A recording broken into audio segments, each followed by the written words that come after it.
Sunday, she said. Pa put down his book.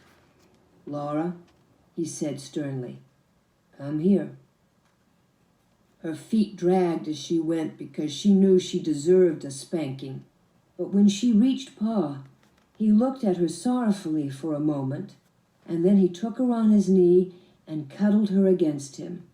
He held out his other arm to Mary and said, I'm going to tell you a story about when Grandpa was a boy. The story of Grandpa's sled and the pig. When your grandpa was a boy, Laura, Sunday did not begin on Sunday morning as it does now. It began at sundown on Saturday night. Then everyone stopped every kind of work or play. Supper was solemn.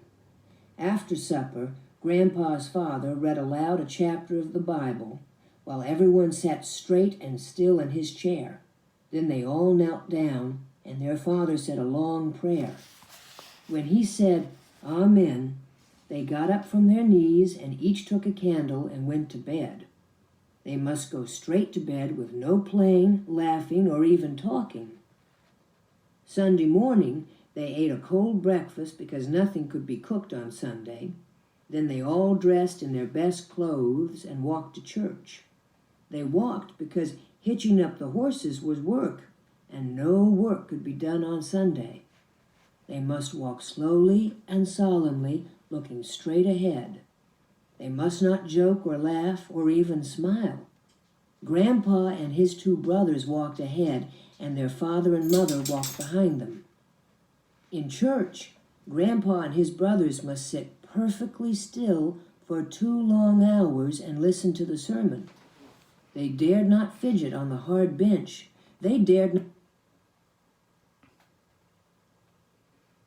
Those are the walls or the ceiling of the church. They must sit motionless and never for one instant take their eyes from the preacher. When church was over, they walked slowly home.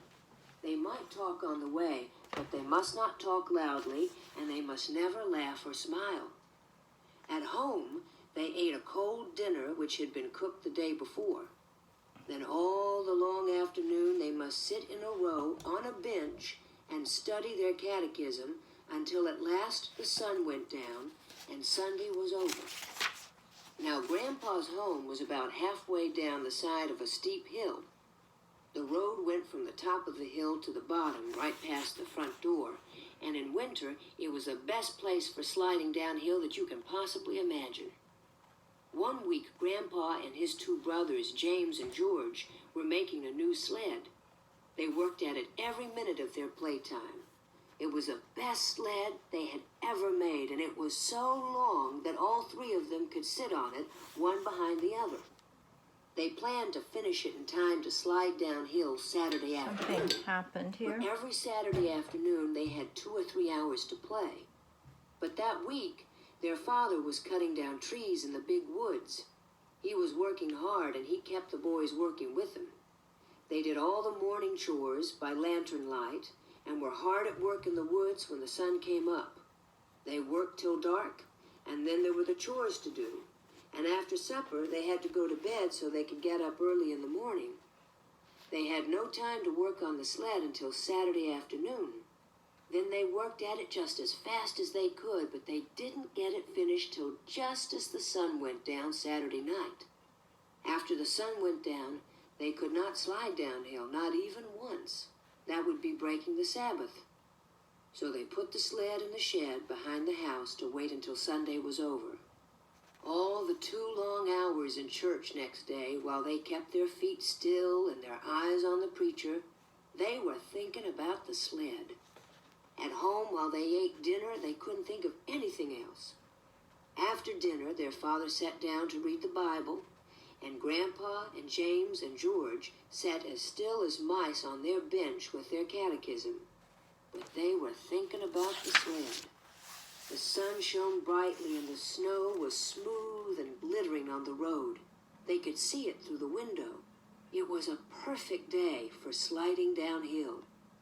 They looked at their catechism and they thought about the new sled, and it seemed that Sunday would never end.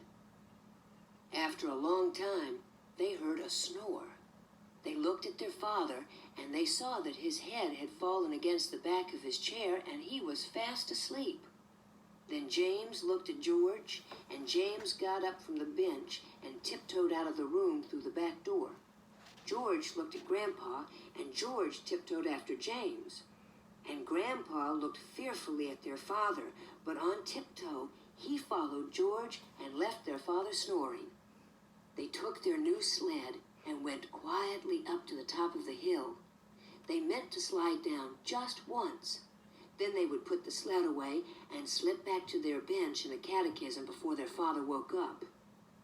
James sat in front on the sled, then George, and then Grandpa because he was the littlest.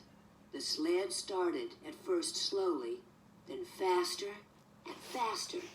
It was running, flying down the long steep hill, but the boys dared not shout. They must slide silently past the house without waking their father. There was no sound except the little whir of the runners on the snow and the wind rushing past. Then, just as the sled was swooping toward the house, a big black pig stepped out of the woods. He walked into the middle of the road and stood there. The sled was going so fast it couldn't be stopped. There wasn't time to turn it. The sled went right under the hog and picked him up. With a squeal, he sat down on James, and he kept on squealing long and loud and shrill. Squee! Squee! They flashed by the house, the pig sitting in front, then James, then George, then Grandpa, and they saw their father standing in the doorway looking at them. They couldn't stop. They couldn't hide. There was no time to say anything. Down the hill they went, the hog sitting on James and squealing all the way. At the bottom of the hill they stopped. The hog jumped off James and ran away into the woods, still squealing. The boys walked slowly and solemnly up the hill. They put the sled away. They sneaked into the house and slipped quietly to their places on the bench. Their father was reading his Bible. He looked up at them without saying a word. Then he went on reading, and they studied their catechism.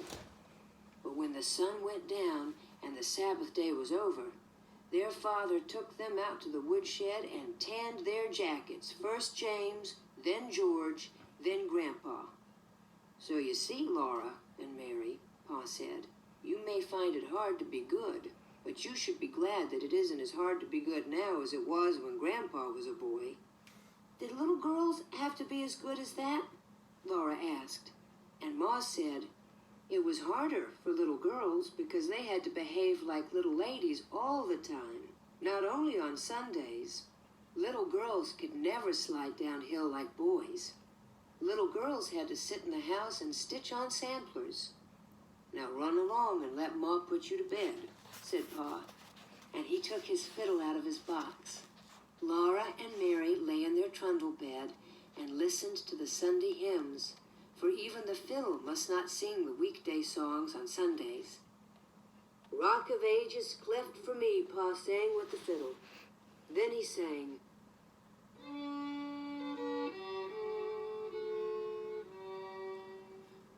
Shall I be carried to the skies on flowery beds of ease, while others fought to win the prize and sailed through bloody seas?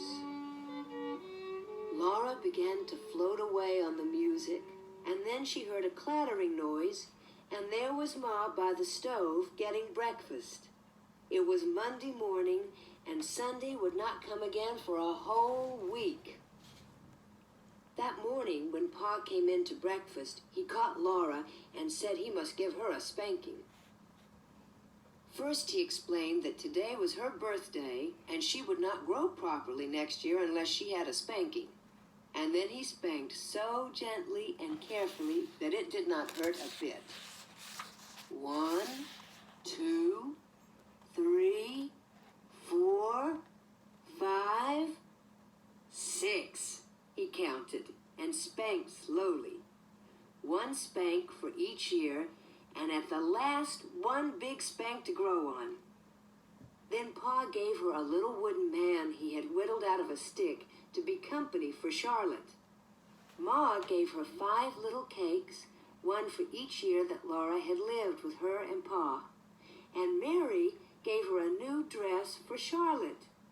Mary had made the dress herself when Laura thought she was sewing on her patchwork quilt. And that night, for a special birthday treat, Pa played Pop Goes the Weasel for her. He sat with Laura and Mary close against his knees while he played. "Now watch," he said. "Watch and maybe you can see the weasel pop out this time." Then he sang, "A penny for a spool of thread, another for a needle. That's the way the money goes." Laura and Mary bent close, watching, for they knew now was the time. Said Pa's finger on the string, sang the fiddle plain as plain. But Laura and Mary hadn't seen Pa's finger make the string pop. "Oh, please, please do it again," they begged him. Pa's blue eyes laughed, and the fiddle went on while he sang, "All around the cobbler's bench, the monkey chased the weasel. The preacher kissed the cobbler's wife. Pop goes a weasel." They hadn't seen Pa's finger that time either. He was so quick they could never catch him.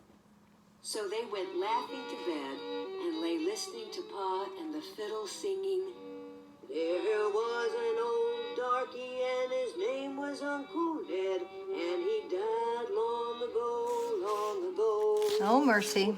There was no wool on the top of his head, in the place where the wool ought to grow.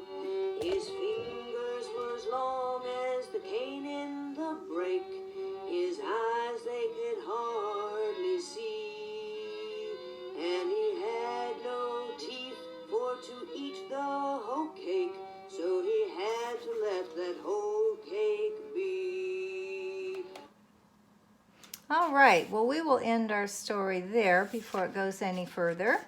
So things were a lot different back then, weren't they? Sundays were a lot different. Words they used were not the same type of words we use today. And so that ends chapter 5. Something happened to my kicker. It's fully charged, but we lost sound. So I'm hoping that you're able to hear it just fine. Okay, so that will do it for today. I'll see you tomorrow. Bye-bye.